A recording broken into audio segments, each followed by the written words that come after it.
We've reached the original shoreline of Manhattan at last, Pearl Street and Wall. This was where the boats originally docked, and because of that, it was a bustling trading port, and Pearl Street became associated with trading and shipping, as Wall Street became associated with banking. And because this was the eastern end of Manhattan, this was where the original wall ended, the eastern terminus. And right here was where Waterport, or Watergate, was. On the other side at Broadway and Wall was where the Landport, or Landgate, was. Pearl Street was home to the first church in New York City in 1633. Just a bit of trivia. Also, Herman Melville, author of Moby Dick, was born here on Pearl Street when this was a bustling trading port, and Herman Melville became slightly interested in sailing ships and the high seas. Oh, I love Herman Melville. Oh, great.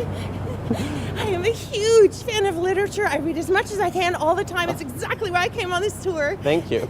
And I brought my copy of Moby Dick, and I was wondering Absolutely, no problem. No, I was wondering if maybe you could read a passage My from... compliments. Okay, I was hoping you could maybe read a passage. Oh, I'm sorry, my book tour was last summer. I'm not doing readings at the moment. Oh. Thank you.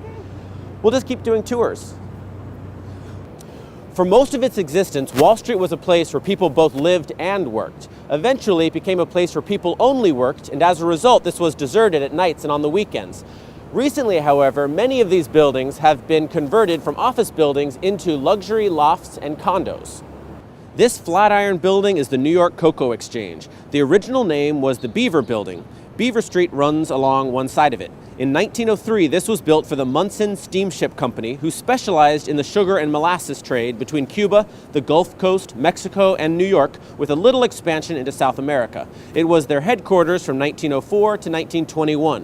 From 1931 to 72, it housed the New York Cocoa Exchange and other related businesses. This is 63 Wall, the Crest Building. It was built in 1929 for Brown Brothers Harriman and Company, and the Munson Steamship Company also occupied the building.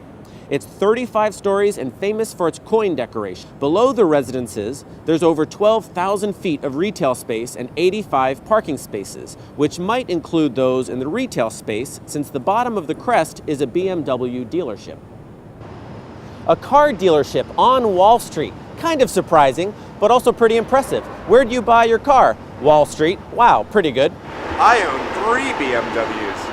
I'm sure you do. For those of us, though, who don't have a lot of money or who live in a great metropolitan city with fabulous mass transit, this is still a very useful place. You can use the sign BMW as a mnemonic, a way to remember the suspension bridges that connect Manhattan and Brooklyn from south to north.